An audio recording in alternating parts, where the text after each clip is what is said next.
Ok, buonasera, buonasera, buonasera a tutti, buonasera a voi che siete qua presenti, buonasera a quelli che ci stanno seguendo da casa, sempre un piacere essere qui, no? I sabati, essere qui nei nostri culti dei giovani, no? E in particolare durante questa settimana ho ricevuto una visita, no? Di un caro amico che, che ha parlato, no? Che stavamo commentando a riguardo del White Party che abbiamo avuto, no? Qui il 31 ottobre, wow, com'è stata una bella festa, di come c'era davvero un sacco di gente. E lui mi ha detto, ah sì, ma tu hai letto quel versetto in Salmi? E io, no. Quindi ve lo leggerò adesso, ok? È un versetto in Salmi 51 molto molto famoso, soprattutto in Brasile, in cui questo versetto dice: purificami con issopo e sarò puro, lavami e sarò più bianco della neve. Più bianco della neve. Noi ci siamo riuniti, abbiamo voluto fare una festa, incontrarci, divertirci, ma il tema era qualcosa a che vedere col bianco, no? Qualcosa a che vedere con la purificazione, con la santificazione, perché purtroppo noi sappiamo che questo mondo non ci vuole. Noi andiamo esattamente contro il mondo, noi andiamo contro la cultura del momento, noi andiamo contro quello che le persone pensano sia giusto, quello che le persone pensano sia accettabile, no? Noi facciamo sempre quel passo in più, no, io voglio essere simile a Cristo, non accetto nessun altro standard. E è molto valido ricordarsi, quando facciamo questi ragionamenti, che tutto questo non lo facciamo per puro nostro sforzo umano, ma lo facciamo solo grazie al Signore. Perciò in questo momento di lode e di adorazione, per la quale vi invito anche ad alzarvi in piedi, è ricordarci questo, solo attraverso il Signore. Questa forza viene solo dal Signore. Perciò prego, alziamoci in piedi per il nostro momento di lode, di adorazione. Guardate a destra, a sinistra, fratelli che non vedi probabilmente da 1, 2, 3 settimane, saluta e lodiamo insieme il Re.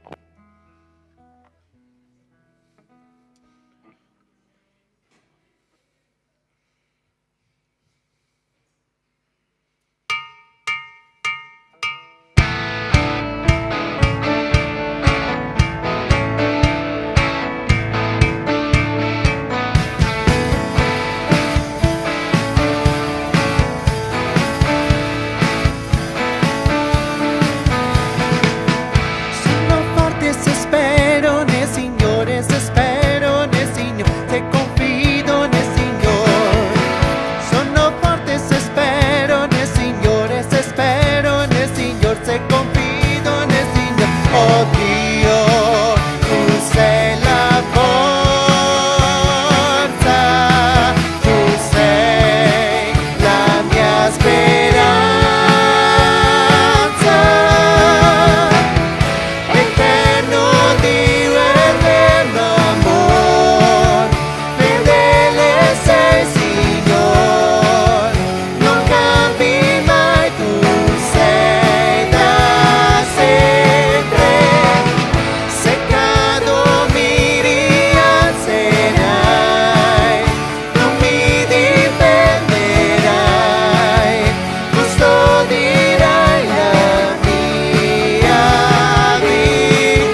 cercheremo un po' di andare controcultura.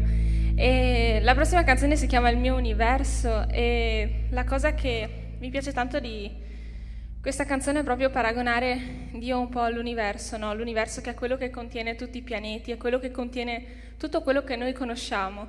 E quindi questa canzone a me personalmente ha parlato e ha detto: Signore, per favore, che tu possa essere quello che contiene ogni mio pensiero, ogni parte di me, ogni singolo dettaglio, ogni singola cosa che non va di me, Signore, che tu possa contenerla e che possa tu gestirla nei migliori dei modi, perché io non riesco, io non so fare da solo. E quindi cantiamo questa canzone offrendo la nostra vita al Signore, offrendo ogni piccolo pezzo di noi, non solo quelli che non vanno bene. Molte volte si parla di offrire al Signore i nostri peccati, le nostre parti peggiori, però offriamo al Signore tutto quello che di buono abbiamo da dare, perché Dio ci ha creati e ci ha creati a sua immagine e somiglianza, quindi qualcosa di buono in noi c'è, anche se non ci credete magari.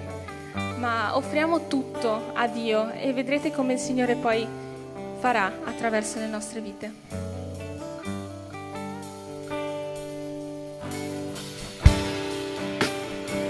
Sì, il mio universo, non voglio darti solo una parte del mio tempo, o dare a te un giorno solamente.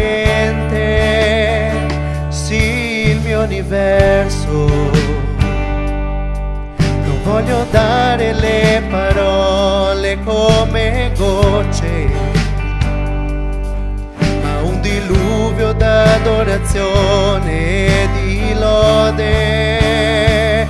Sì, mio universo,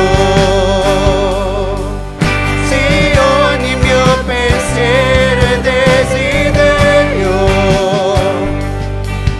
la mattina sì, il mio primo respiro e la luce del mio cuore. Sì, il mio universo, ogni mio pensiero e desiderio, la presenza tua è la mia forza.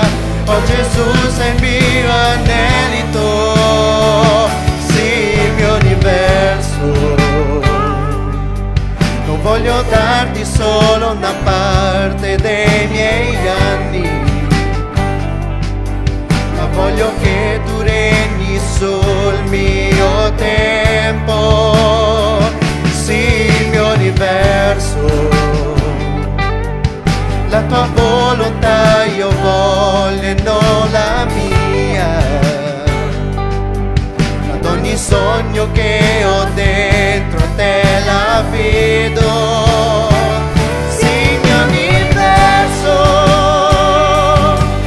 sì, ogni mio pensiero e desiderio, la mattina sì, il mio primo respiro e la luce del mio cuore. Sì, il mio universo, sì,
nato per adorare,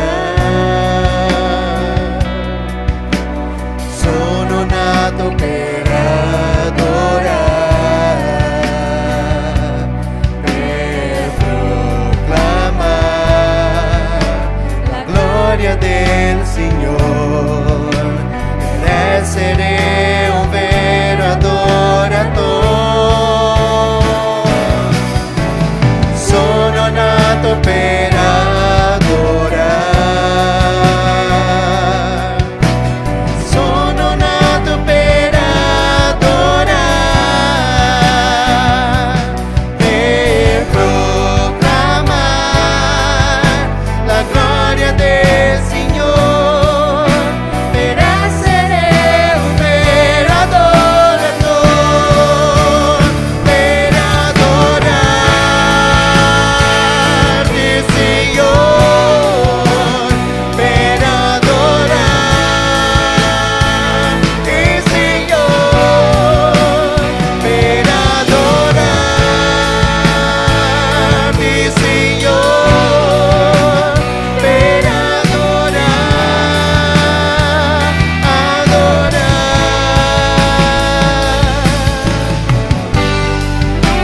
Offri questa lode al Signore.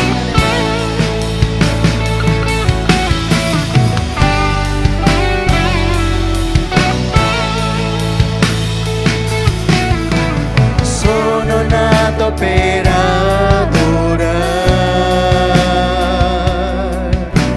sono nato per adorare, per proclamare la gloria del Signore, per essere un vero adoratore. Sono nato per adorare, sono nato per adorare, per proclamare la gloria del Signore, per essere un vero adoratore. Per adorarti, Signore, per adorarti, Signore,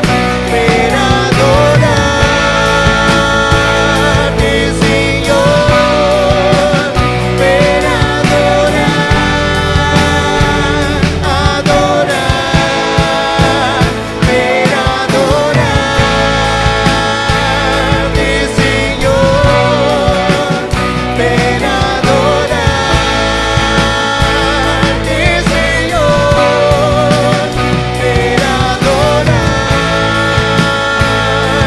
Signore,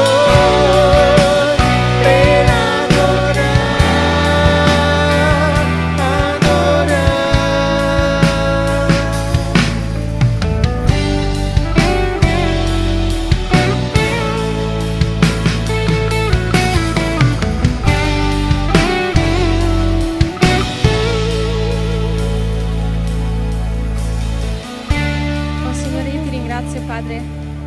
possibilità che ci dai questa sera di essere qui, Signore, dell'onore e della possibilità che ci dai di poter offrire questa lode a te, Padre.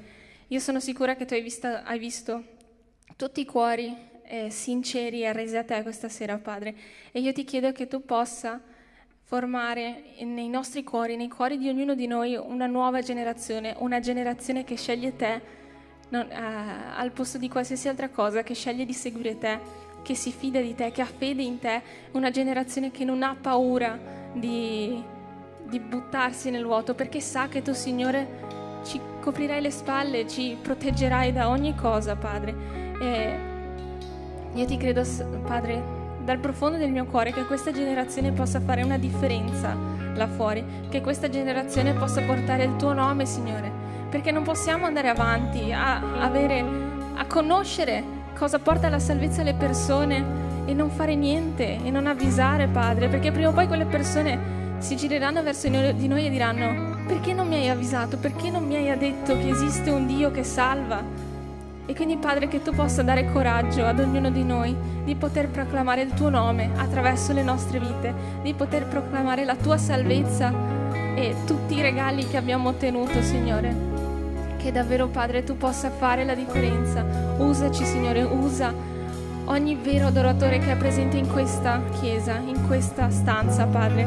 Usa tutti i cuori che gridano a te, che vogliono essere usati da te, che vogliono che tu faccia qualcosa di grande attraverso di loro, ma non perché vogliono sentirsi bravi, ma perché vogliono vedere la tua gloria all'opera, vogliono vedere le persone trasformate, perché tu hai fatto dei lavori bellissimi in loro, Padre. E io ti chiedo di poter dare il coraggio ad ognuno di noi di fare questo, Signore, la saggezza di poter portare la tua parola senza timore. E ti ringrazio, Padre, per questa sera, ti ringrazio, Signore, per la tua presenza, Signore, nel nome di Gesù, amen.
Osanna su nei cieli,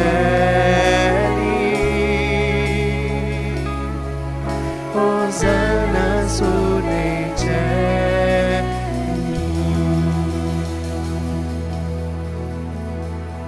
Signore Padre, io ti ringrazio per aver guardato ad ognuno dei nostri cuori questa sera, Signore. Ti chiedo che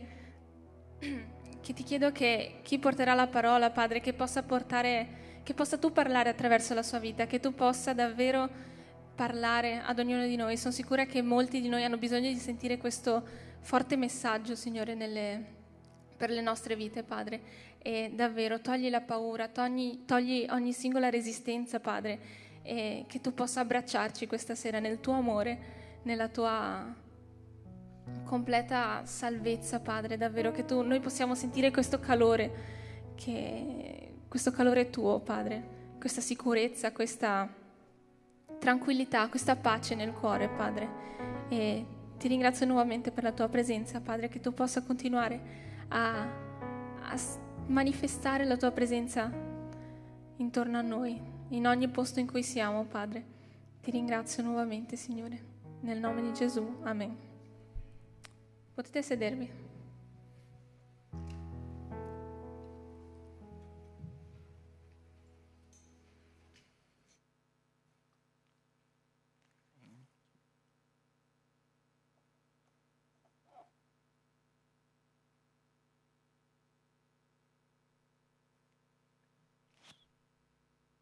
Buonasera, mi si sente, mi si vede. Bene, come è stato annunciato prima, questo di oggi è il primo studio da un libro chiamato Controcultura. Controcultura, ed è molto interessante parlare di cultura. Poi vediamo nel dettaglio che cosa vogliamo dire parlando di controcultura, di un messaggio controculturale. Ma è interessante perché la cultura, le varie culture umane sono molto affascinanti da studiare, specie quelle molto diverse, molto lontane dalle nostre. Faccio un esempio super facile.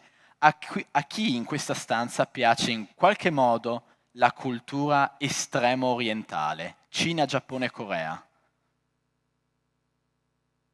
E qua è abbastanza interessante, la cultura vuol dire cibo, cultura vuol dire arte, cultura vuol dire musica, video, vuol dire struttura, architettura, vuol dire un sacco di cose molto belle. Per esempio, quando io avevo l'età dei più giovanotti di voi, quando andavo alle superiori e studiavo storia dell'arte, a me piaceva un sacco studiare storia dell'arte, è una materia che mi è sempre piaciuta. Se mai avrete la brutta esperienza di andare con me a visitare una città, sapete che io vorrò andare in ogni chiesa, in ogni museo, a vedere, figata, qua c'è l'altare fatto da Tizio, qua c'è la pala fatta da Caio.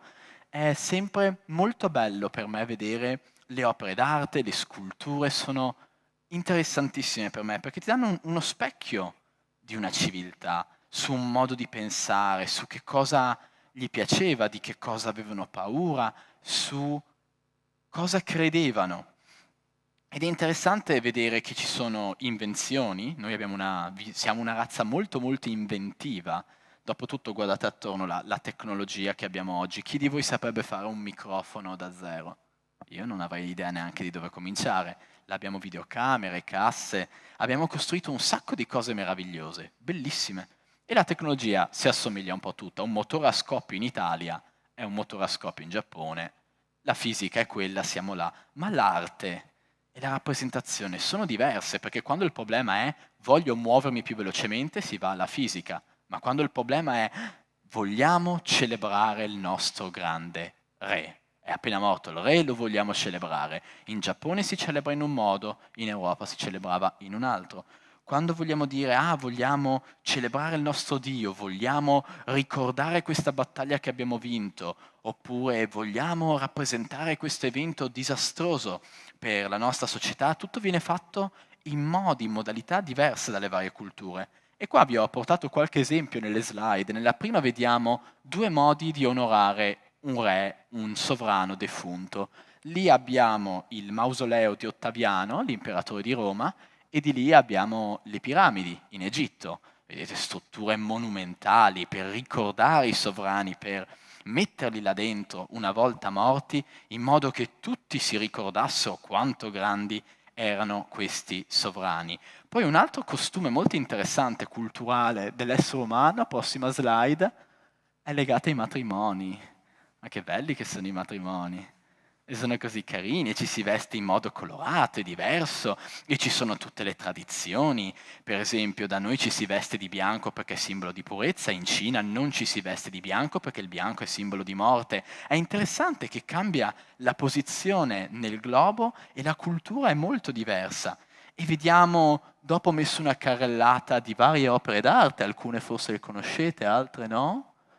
Qua ce ne sono di molto famose, vedete Michelangelo là in alto con la creazione di Adamo, vedete la famosa onda di artista giapponese famosissimo di cui non mi ricordo il nome, vediamo una moschea che c'è a Gerusalemme, vediamo delle statue, modi diversi da tutte le parti del mondo di rappresentare le cose.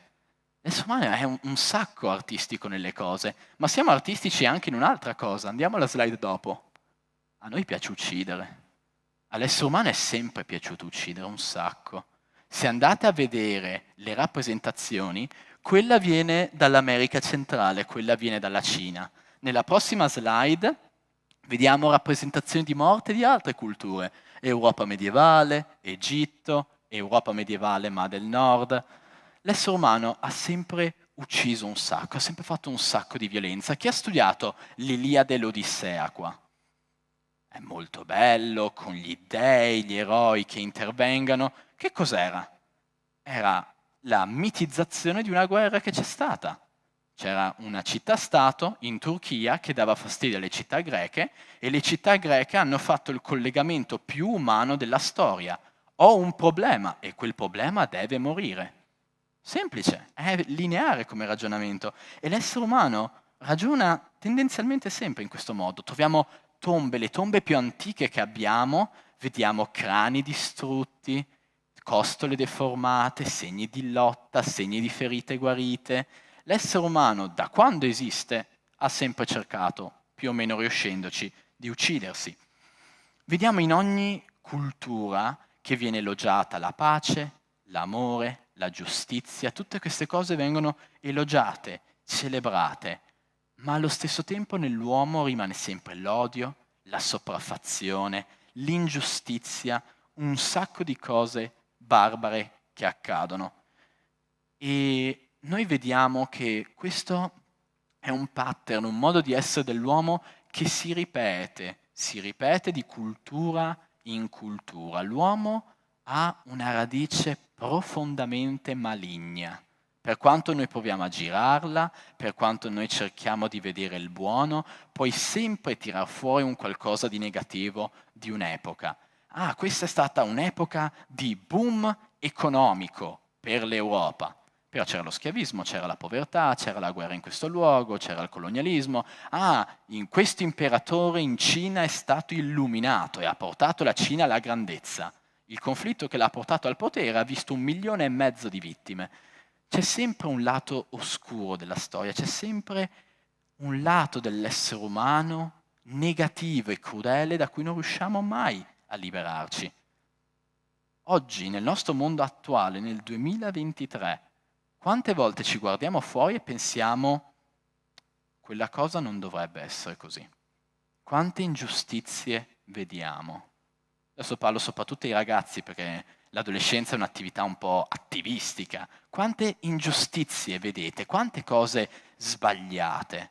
Vediamo povertà, vediamo razzismo, odio, vediamo sopraffazioni di ogni genere, vediamo omicidi. C'è stata la cronaca nera recente di quella povera ragazza in queste zone. E lo vediamo continuamente. Ci sono zone con mafia, delinquenza, ci sono zone di guerra, lo sappiamo, abbiamo un fronte aperto in Europa, in Ucraina, ce n'è un altro in Israele, ci sono guerre in giro per l'Africa, in giro per tutto il mondo, traffici di droga, traffici di bambini. Il mondo è pieno di crudeltà, è pienissimo di cattiveria. Noi guardiamo questa cattiveria e diciamo così non va, questo non può essere. E questo così non va dentro di noi è una cosa che vedremo più nel dettaglio dopo, ma è il campanello di allarme che ci fa capire che questa società va in una direzione in cui non dovrebbe andare. E quindi in questo e nei prossimi studi noi andremo a vedere un modello controculturale, un modello che è sempre, sempre in tutte le epoche una voce fuori dal coro. E prima di cominciare, iniziamo con una preghiera. Signore, io ti ringrazio per questo momento, ti ringrazio perché tu ci chiami a essere luce e sale nel mondo. E Signore, ti prego che questo studio possa entrare profondo nei nostri cuori, Signore, che possa mettere radici, Signore, e portare cambiamenti nella nostra vita, che noi possiamo essere una fonte della luce di Cristo, Signore, in questa chiesa, in questa città, in tutto il mondo, Signore, e che noi possiamo essere testimoni coraggiosi della Tua parola. Te lo chiediamo nel nome di Gesù. Amen. Quindi, l'essere umano ha sempre inventato cose molto belle, alcune per uccidere, altre per fare altro. Ma noi vediamo in particolare che l'essere umano ha avuto periodi di grande pessimismo e paura, e non so se l'avete percepito, questo momento storico è un momento di pessimismo e paura per il futuro, ma ha avuto anche periodi di grande ottimismo. E qua, chi di voi ha studiato la storia dell'8-900? Quel periodo storico là, 800, 900, vedo poche mani alzate, su, gomiti ben alti. Perfetto. Lì si credeva di essere arrivati a un punto di svolta della storia. A un certo punto c'è stata la Belle Époque. La Belle Époque che voleva essere, l'umanità non sarà mai più colpita dalle malattie, mai più povera, saremo ricchi, saremo potenti, saremo forti sempre. E sapete qual è il simbolo della Belle Époque? È il simbolo più sarcastico della storia, perché hanno dichiarato questo è il simbolo della Belle Époque, ed era il Titanic. Il Titanic era il simbolo della Belle Époque. È affondato, pochi anni dopo c'è stata la Prima Guerra Mondiale. La Belle Époque è andata a fondo insieme al Titanic. Quando c'è stata l'idea del socialismo nell'Ottocento, loro credevano nel sole dell'avvenire, credevano che le loro idee avrebbero portato un futuro radioso, un futuro felice, giusto. In particolare nell'Unione Sovietica loro volevano creare l'uomo nuovo, non più l'uomo barbaro, egoista che c'era prima. Quella era una cosa del Medioevo, del passato, dell'epoca oscura. Qui ci sarebbe stato un uomo nuovo, un uomo che sarebbe stato pari con gli altri, che sarebbe stato altruista, e l'umanità sarebbe andata tutta insieme come uomini liberi alla pari verso un futuro radioso. E quell'esperimento è andato in frantumi. Non sono riusciti a realizzare quello che volevano. E noi leggiamo di tantissimi uomini nella storia che hanno dato tutti loro stessi per creare una società perfetta, una società giusta in cui le cose funzionassero come dovevano funzionare. Tanti hanno tentato e tutti quelli che hanno tentato hanno fallito. Perché in tutti questi tentativi c'è un punto debole in comune. Torniamo a quello che viene detto nella Bibbia, torniamo ai tempi di Noè. Ai tempi di Noè l'umanità degenerò più di quanto mai, penso, sia degenerata nel passato. Dio ha reagito in questo modo vedendo la degenerazione dell'umanità. Genesi 6, versetti 5 e 6. Il Signore vide che la malvagità degli uomini era grande sulla terra e che il loro cuore concepiva soltanto disegni malvagi in ogni tempo. Il Signore si pentì d'aver fatto l'uomo sulla terra e se ne addolorò in cuor suo. Un'umanità così malvagia che Dio decise di spazzarla via. L'ha spazzata via, l'umanità si è riformata, in teoria migliore di prima. Ma ci sembra che sia così tanto migliore? Ripeto, apriamo un libro di storia contemporanea, apriamo un giornale. Ci sembra che l'umanità sia così tanto migliore oggi. Nella parola di Dio, attraverso il profeta Geremia, Dio ci dice che il cuore dell'uomo è ingannevole. In Romani 3,23, versetto famosissimo, Paolo ci ricorda che ogni uomo è malvagio e peccatore. E sempre in quel capitolo, qualche versetto prima, Paolo cita un salmo dicendo che non ce n'è giusto nemmeno uno. Non c'è un uomo sulla terra che sia giusto. L'uomo, purtroppo, per quanto ci piacerebbe che le cose fossero diverse, l'uomo è sempre uguale a se stesso. In tutta la storia, in tutti i luoghi, dovunque andiamo, qualunque cosa creiamo, possiamo fare la Stazione Spaziale Internazionale, il Taj Mahal in India, creare cose stupende, ma il peccato, la nostra cattiveria resta sempre lì. Non importa quanto avanzati siamo o pensiamo di essere. E la domanda è perché? Perché siamo così? Chi viene in chiesa da abbastanza tempo probabilmente sa la risposta. Per il peccato. Il peccato ci ha resi ribelli. L'uomo è ribelle per sua natura, perché è una natura che è diventata peccaminosa. Adamo ed Eva sono stati tentati nel giardino dell'Eden. Ma tentati da cosa? Da un'idea, da una tentazione che ancora oggi tenta gli uomini, tenta tanti uomini. L'idea di essere come Dio. Essere come Dio, la superbia. Questo è il peccato di Satana ed è la stessa cosa con cui lui ha tentato l'uomo. L'uomo vuole essere Dio, vuole prendere il suo posto. E io credo che ogni essere umano di fronte a quella tentazione sarebbe caduto al posto loro. Perché è nella natura dell'uomo, noi desideriamo essere come Dio. Noi vogliamo quella potenza, noi vogliamo essere superiori, perché siamo di base creature egoiste. Io, i miei sogni, la mia carriera, i miei sentimenti. Io decido che cosa voglio per la mia vita. Io prendo quello che voglio per me. E questo fa l'essere umano. E se vedete è questo il filo rosso della storia. Quel popolo ha delle risorse che io voglio? Chi se ne frega? Togliamo il popolo e prendiamo le risorse. Quelle risorse sono mie, le voglio, le desidero. Quante storie così abbiamo sentito e visto? Quante? L'uomo desidera essere come Dio. Io vi invito a guardare la società attorno a noi. Per esempio, il tema dell'aborto. Quante a volte sentiamo l'argomentazione, il bambino è dentro il mio corpo, quindi io decido che cosa fare del mio corpo. È la stessa cosa.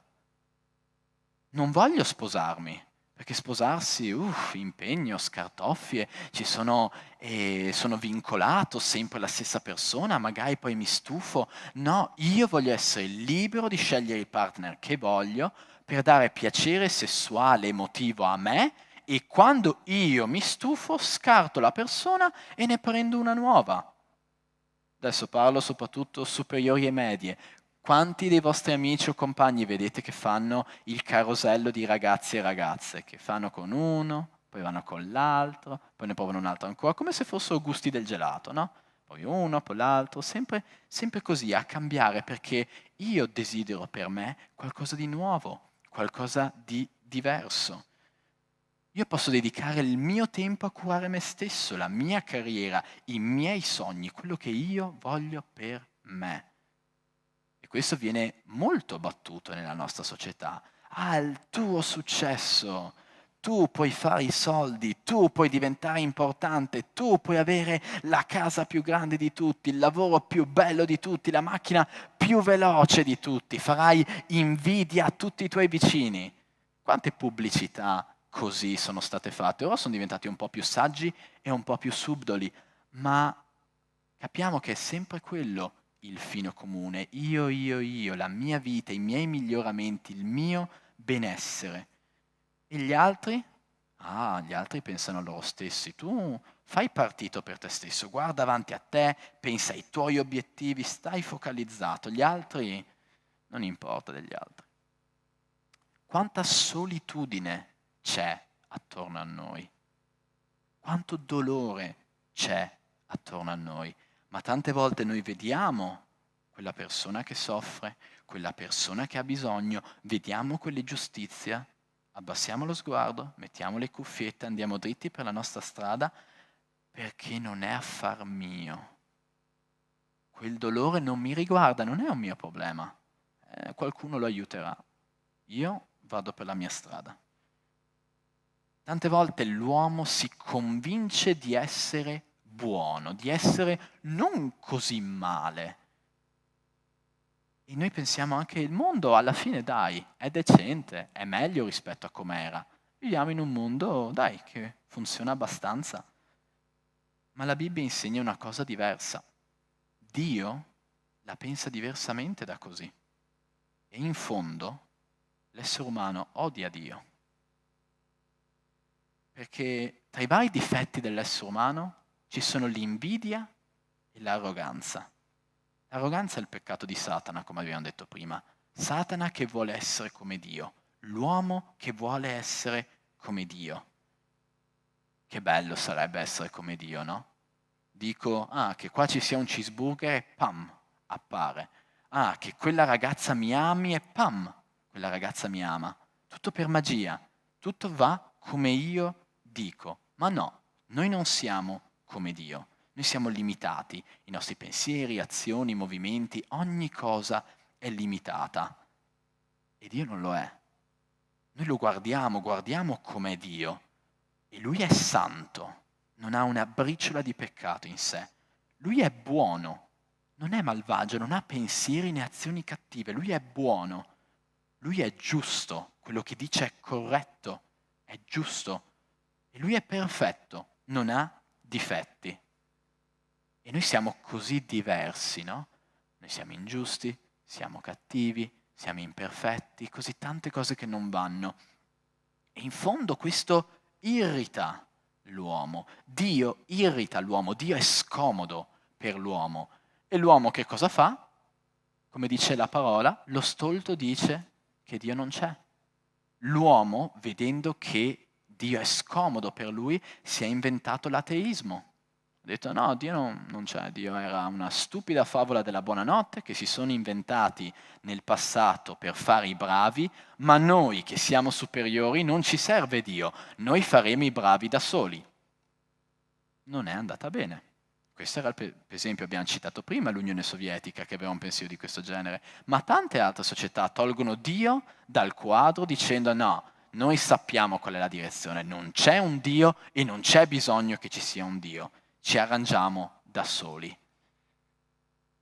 E la nostra società attuale segue Dio, fa quello che Dio dice, pensa come Dio pensa.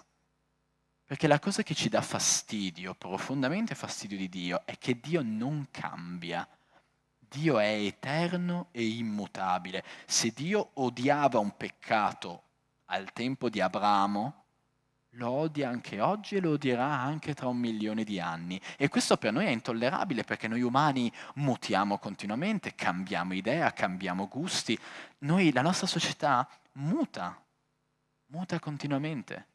E poi noi esseri umani alla fine siamo sempre un po' bambini. E interessante che il divieto crea desiderio. Tu dici a un bambino, per nessuna ragione al mondo devi aprire quel cassetto. Io adesso esco, tu non devi toccare quel cassetto. Tempo che la porta sia chiusa, il cassetto è già aperto. Quanti da bambini erano così? Io anche oggi devo combattere questa tentazione, che uno mi dica non fare questa cosa e io sono là che tremo, che mi tengo tipo ok, non devo farlo. Noi esseri umani siamo così, perché Dio vuole che facciamo le cose a modo suo. Dio è amorevole, buono e estremamente paziente con noi. Ma con Dio non è una democrazia, come noi siamo abituati, non è un dialogo che Lui dice come la pensa, io dico come la penso, troviamo un punto a metà e ci mettiamo d'accordo. No, Dio ci chiede una parola che è diventata bestemmia oggi, sottomissione. È una parolaccia, vai a parlare fuori, sì, perché io sono sottomesso a Dio. Tu sei, ma tutto bene, chiamiamo i servizi sociali, ti stanno manipolando. La società di oggi rifiuta l'idea di sottomissione. E vi farò un piccolo spoiler. Tutta la società umana sempre ha rifiutato la sottomissione perché è scomoda. È scomodo che Dio comandi e noi obbediamo. È nella nostra natura e Gesù stesso, nella sua parola, ci ricorda che il male viene da dentro di noi, non è esterno. Noi generiamo il male viene da dentro di noi e questo spacca il rapporto tra noi e Dio. Vediamo Marco capitolo 7, versetti da 18 a 23. Gesù sta dicendo ai suoi discepoli: non capite che tutto ciò che dal di fuori entra dell'uomo non lo può contaminare, perché non gli entra nel cuore, ma nel ventre e se ne va nella latrina? Così dicendo dichiarava puri tutti i cibi. Diceva inoltre: è quello che esce dall'uomo che contamina l'uomo, perché è dal di dentro, dal cuore degli uomini, che escono cattivi pensieri, fornicazioni, furti, omicidi, adulteri, cupidigie, malvagità, frode, lascivie, sguardo maligno, calunnia, superbia, stoltezza. Tutte queste cose cattive escono dal di dentro e contaminano l'uomo. La parola di Dio ci dice che Dio è buono da perdonare i peccati, ma allo stesso tempo Dio è anche giusto e il salario del peccato è la morte. Leggiamo dal primo capitolo di Romani, versetto 32, riferendosi ai pagani, ai non credenti. Essi, pur conoscendo che secondo i decreti di Dio, quelli che fanno tali cose, Paolo aveva appena fatto una lista di peccati, sono degni di morte, non soltanto le fanno, ma anche approvano chi le commette. Ci ricorda qualcosa? In quella lista c'è l'omosessualità, in quella lista di Romani 1. E quindi qua leggiamo che Paolo dice: quelli che fanno tali cose sono degni di morte. Immaginate affermare in piazza: ah sì, chi commette atti di omosessualità è degno di morte. Penso che in alcuni posti del mondo ti arrestino. Avevo sentito di predicatori in Inghilterra che hanno avuto problemi, negli Stati Uniti. Non è semplice, perché la nostra società vuole cambiare, vuole fare le cose non come Dio dice. E quando tu affermi la parola di Dio, il contrasto è palese, la distanza è palese e tantissimi uomini rifiutano queste verità. Perché noi non possiamo prenderci in giro, noi alle volte mettiamo uno strato di miele, di zucchero sulle verità della Bibbia. Ma qua, senza nessuno zucchero, Dio odia il peccato. Dio odia il peccato e a una persona che è nel peccato, la parola di Dio dice che l'ira di Dio è sopra di lui, è sopra quella persona. Dio è infuriato con la persona che è nel peccato e non crede. E quindi vediamo i collegamenti logici della Bibbia. Il peccato è meritevole della morte. Il peccato va punito con la morte. Tutti gli uomini hanno peccato e sono privi della gloria di Dio. Qual è la logica conseguenza? Che tutti gli esseri umani sono condannati a morte. Tutti gli esseri umani sono condannati a morte. Io e te siamo condannati a morte. E quindi come si risolve questa cosa? Tutta l'umanità deve morire? È questa la conclusione biblica? Chi conosce il Vangelo probabilmente sa dove stiamo andando a parare. Sappiamo come Dio ha risolto questa situazione. Dio, quando parlò con Mosè, gli diede la legge. La legge, ci spiega Paolo nella lettera ai Romani, aveva un ruolo importantissimo. La legge era santa, la legge era buona, era perfetta, non c'era nulla che non andava nella legge. Il suo ruolo era dimostrare all'essere umano che non poteva seguirla, dimostrare all'essere umano che non poteva stare al passo di Dio, non poteva essere tanto buono come Dio voleva. E sempre nella lettera ai Romani Paolo ci dice: ok, gli ebrei hanno ricevuto la legge, per capirlo, ma in tutti gli esseri umani è stata scritta nel cuore la legge di Dio. In tutte le culture ci rendiamo conto, anche se come abbiamo visto è una cosa che piaceva fare, che uccidere è sbagliato, che c'è qualcosa che non va nella morte, nell'infliggere la morte a qualcuno. In tutte le società ci si rende conto che è ingiusto che qualcuno muoia di fame. perché noi abbiamo la legge di Dio nel nostro cuore. Noi abbiamo un pezzo della visione di Dio nel mondo che è dentro di noi. E questa legge di Dio ci condanna, perché nessuno, come la legge umana, c'è un'idea, un assunto dietro la legge, che è la legge non ammette ignoranza. Se tu dici a un carabiniere, ma io non sapevo che era un reato, lui ti dice, è un problema tuo, la legge non ammette ignoranza. E questa è la legge umana, ancora di più la legge divina. La legge divina vale per tutti, non c'è scusante per nessun essere umano. C'era una condanna a morte pendente per chi pecca, che doveva essere eseguita, perché Dio è giusto. E in Proverbi 17,15 viene detto che se uno è reo, cioè deve morire e viene dichiarato innocente, o se uno è innocente e viene dichiarato colpevole, quello è un peccato, il giudice sta commettendo peccato. Quindi Dio doveva dichiararci colpevoli, non poteva fare altro, perché Lui è giusto e non può contravvenire alle sue stesse regole.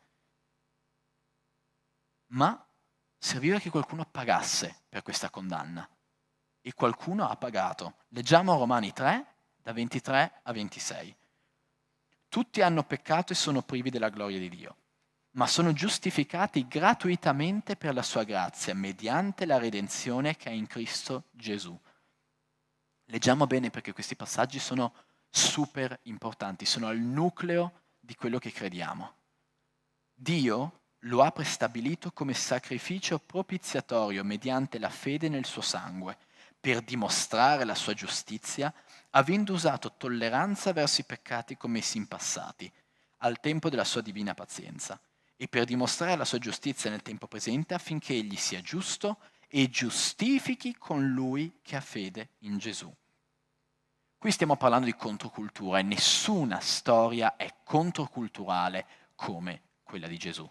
Nessun uomo è mai stato e mai sarà controculturale come Gesù. Perché Gesù è un uomo assurdo, se ci pensiamo molto bene. Lui arriva e dichiara, afferma di essere Dio. Lui afferma di se stesso, parlando di se stesso, di essere la via, la verità e la vita. Lui dichiara che nessuno può fare pace con Dio se non attraverso Lui. Cristo ha anche detto di essere la luce del mondo e ha detto di essere buono in un mondo malvagio. In mezzo ad un mondo di buio e di paura, Lui è stato la luce e ci ha detto non temere. In un mondo di sfiducia, Lui ha detto abbi fede in Dio e abbi fede anche in me. In un mondo di solitudine, Lui ha detto io sono con voi fino alla fine dell'età presente. Non c'è nessun uomo come Cristo. Non c'è nessun uomo come Cristo e mai ci sarà, perché Gesù Cristo è l'unico vero Dio.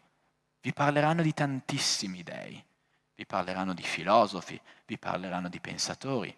Sapete, c'è una delle religioni principali al mondo, l'Islam, per esempio, che parlano di Maometto, il profeta di Allah. Oppure c'è il giudaismo moderno, c'è il taoismo, il buddismo, c'è l'induismo con tutti i suoi dei, tutte queste religioni. E tante volte, scherzando, le persone le mettono tutte sullo stesso piano. Mi ricordo che c'era una canzone chiamata Confusianesimo su questo, per dire che è tutta la stessa roba, no? È tutta la stessa favoletta della buonanotte. No. Cristo è la via, la verità e la vita. Perché Buddha è morto, Maometto è morto e sono rimasti morti nella loro tomba. Cristo ci hanno provato ad ucciderlo e ci sono anche riusciti. E la sua morte è durata 3 giorni. Poi è tornato. Cristo è risorto perché Cristo è Dio. E questo messaggio è la controcultura cristiana. Questo è il grande amore che Cristo ha avuto per noi, che Dio ha avuto per noi. E quindi sì, ho dato un quadro piuttosto desolante, mi rendo conto. guerra, omicidi, un cuore insanabilmente malvagio, la disperazione di avere un biglietto in tasca con su scritto inferno come ultima destinazione, ma tutto questo passa di fronte a Cristo, perché è Cristo che fa la differenza. Cristo fa la differenza nella mia vita, nella tua vita, in questa chiesa e in tutto il mondo. In tutto il mondo. Perché il sacrificio di Cristo porta una serie di notizie importantissime. La prima, se tu hai fede in Cristo, tu sei libero dal peccato. Cristo prende quel biglietto di sola andata per l'inferno davanti ai tuoi occhi, lo strappa, lo fa in 1000 pezzettini e ti dà un biglietto per il paradiso, che nessuno ti può togliere. Dio ha aperto una strada chiamata Gesù Cristo perché tu possa avere pace con Dio qui su questa terra e poi andare nell'eternità con Lui. La seconda notizia. Dio non ha smesso di odiare il peccato. Dio odia fortemente il peccato, tutto il peccato. Non c'è un peccatuccio carino, no. Ogni peccato è orribile e meritevole di morte agli occhi di Dio. La sua ira, la rabbia di Dio è sopra chi resta nel peccato e continua a peccare, cioè chi non crede che Gesù Cristo è Dio. E la terza notizia. Il mondo attorno a noi continua a essere immerso nel peccato. Attorno a tutti noi continuano ad accadere ingiustizie e molte delle persone che incontri per strada hanno ancora in tasca il biglietto per sola andata verso l'inferno. Questo ci riporta all'inizio del nostro discorso. Noi viviamo in una cultura di peccato, una cultura che minimizza, giustifica e celebra il peccato. Se io dico la parola pride, che cosa vi viene in mente? Senza dirlo, il pride. Pride vuol dire orgoglio e arroganza. È la parola inglese che traduce il peccato di Satana. Ci sono tante cose che non vanno nella nostra società, anche ingiustizie, razzismo, povertà, tante situazioni orribili che guardiamo, vediamo lo Stato che non funziona, vediamo persone che restano impunite. In questa chiesa tanti sono di origine straniera, vero? Quanti di voi hanno subito razzismo nella vostra vita, per la vostra provenienza, per il vostro aspetto? È una cosa giusta, è una cosa bella, è una cosa che dovrebbe continuare così. No. Noi oggi siamo chiamati da Dio ad essere controculturali.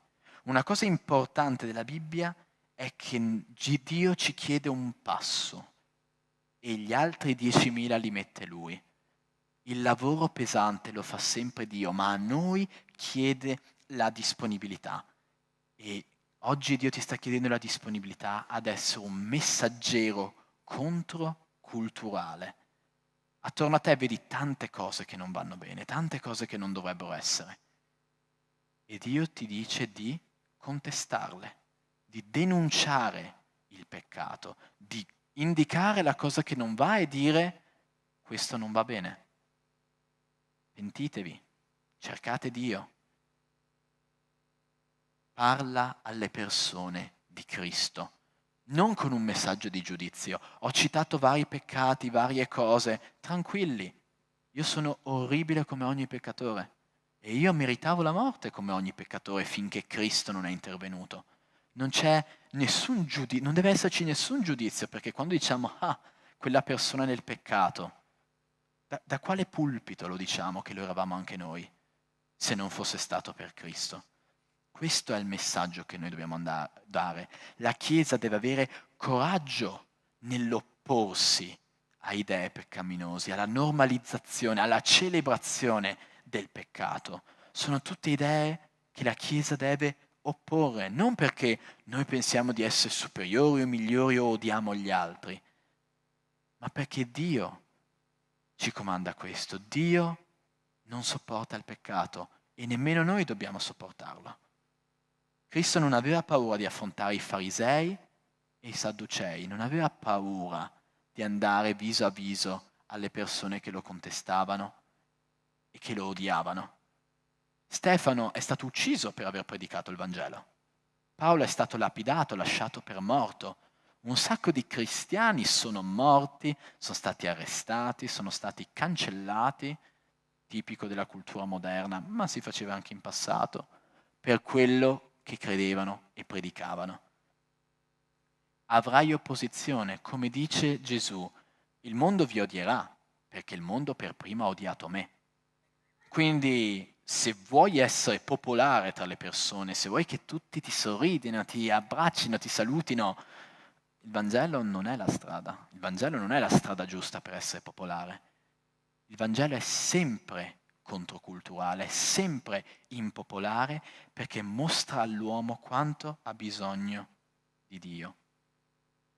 Ma ricordati, in mezzo a tutto, le critiche che riceverai, tutto il dolore che ti infliggeranno, gli insulti, magari perderai il posto di lavoro, sarai allontanato da un luogo, perderai relazione, l'unica approvazione che conta è quella di Dio. L'approvazione degli uomini vale poco, è quella di Dio che conta. Noi esseri umani siamo cangianti e contraddittori, Dio è sempre lo stesso, la sua parola è sempre la stessa. Aggrappati a Dio perché Lui è sempre lo stesso, ieri, oggi e per sempre. Preghiamo.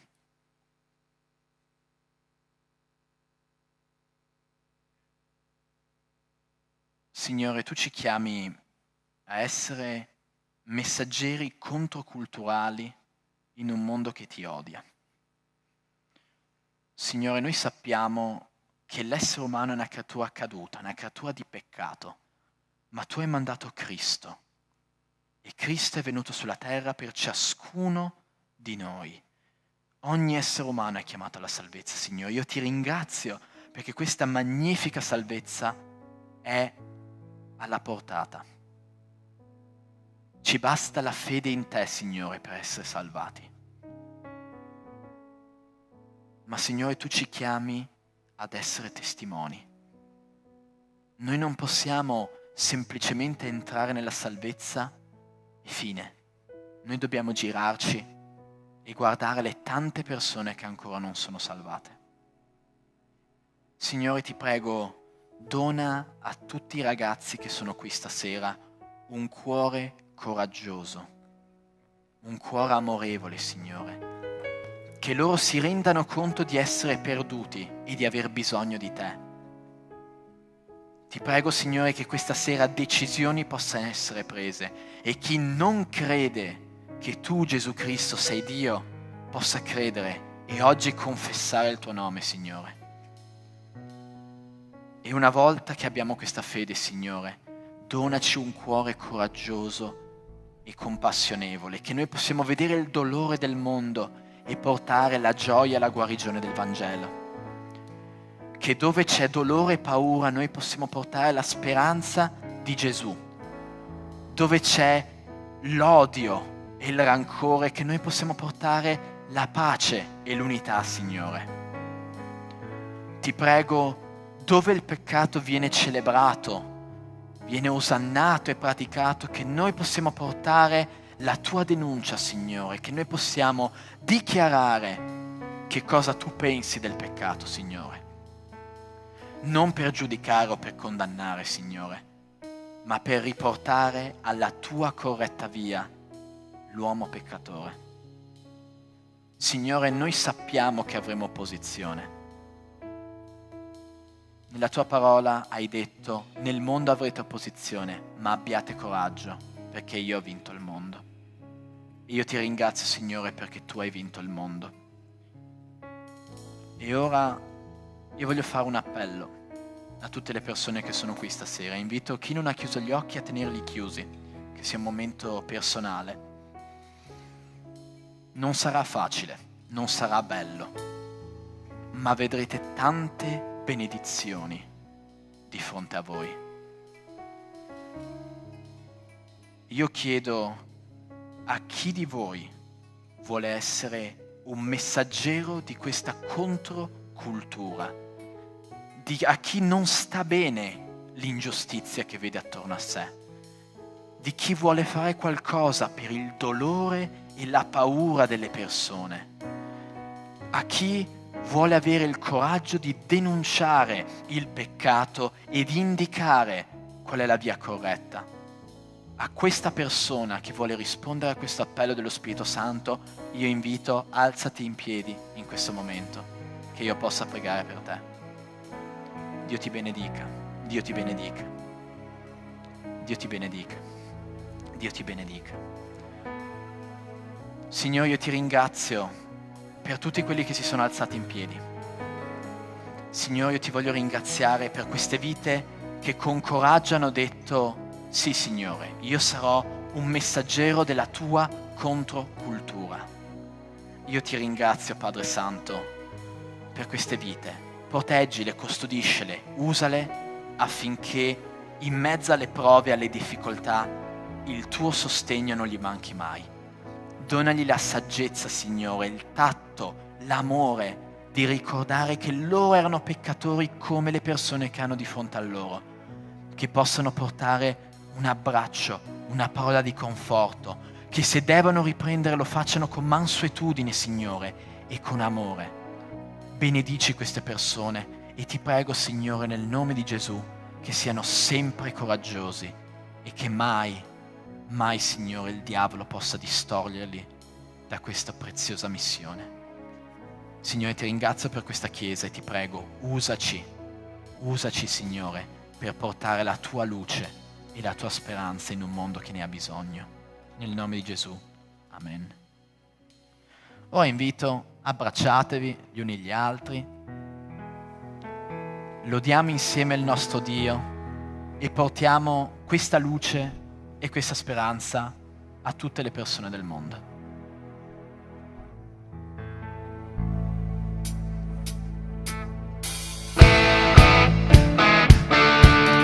Adesso è il nostro momento di decima offerta. Se volete, avete modo di offrire qualcosa per l'opera del Signore, è il momento. Se no, aprite un sorriso alla persona che è a fianco a voi.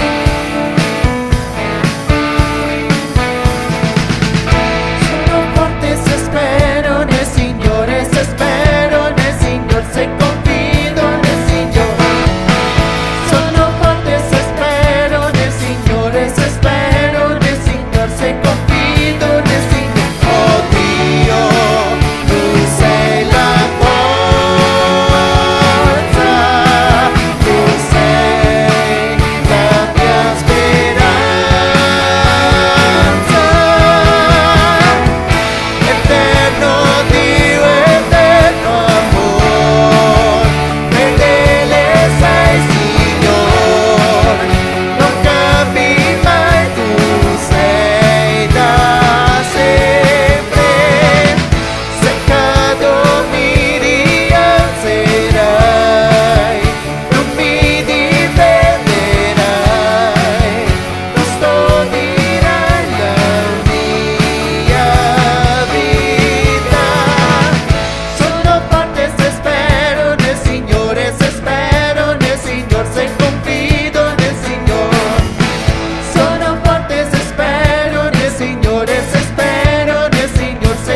queste decime, queste offerte, Signore, ti ringrazio per la disponibilità di queste persone. Ti chiedo di benedire le loro vite e ti chiedo che questi soldi possano essere usati per la tua opera, Signore, secondo il tuo proposito che hai per questa Chiesa. E inoltre voglio ringraziarti per tutte le persone che hanno offerto la propria vita per essere messaggeri contro cultura, Padre. Sono sicura che i cieli stanno gioendo in questo momento, che il tuo cuore sia pieno di gioia, Padre, per tutte quelle persone che si sono alzate, Signore. Tu sai che si è alzato e tu sai, hai visto la loro disponibilità, Padre. Io ti chiedo di usare le loro vite per la tua gloria, Signore, che loro davvero tu possa dare coraggio a loro di poter portare la tua cultura, di poter portare la verità e la salvezza, Signore. E ti ringrazio per questa sera, Padre. Ti chiedo di benedire i prossimi momenti che passeremo ognuno nelle varie stanze, ogni gruppo nelle varie stanze, Signore, che possano essere momenti di riflessione, che possa tutto essere incentrato e focalizzato su di te, sulla tua parola, su condividere anche esperienze, ma soprattutto su imparare di più e parlare di te, Signore. E ti chiedo questo, Signore, nel nome santo di Gesù. Amen. Potete sedervi? Dovrebbero esserci gli annunci. Ok. Tutto fare della Chiesa. Ok, ancora 2 minuti, 2, 5, 7, 15. Tutto il tempo che è necessario per i nostri simpatici annunci. Oggi, per cambiare, al posto di andare in ordine cronologico, vorrò farlo in ordine cronologico inverso, perciò dall'evento più lontano all'evento più vicino. Perfetto. Noi cosa abbiamo questa fine dell'anno? Abbiamo il nostro Winter Camp. Ok, calmi. Si sta avvicinando. Ok, abbiamo ancora pochi sabati a disposizione, perciò voglio essere sicuro che voi arrivate alla fine di quest'anno carichi a molla. Perciò noi alla fine di quest'anno abbiamo il nostro Winter Camp.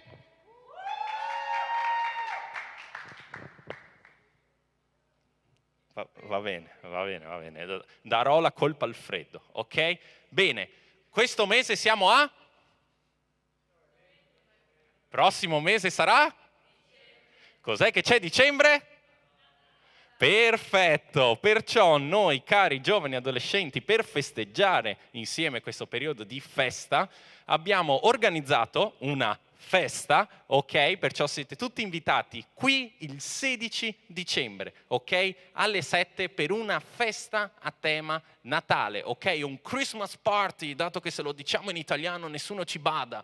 Perciò venite, mi raccomando, numerosi, adolescenti, giovani.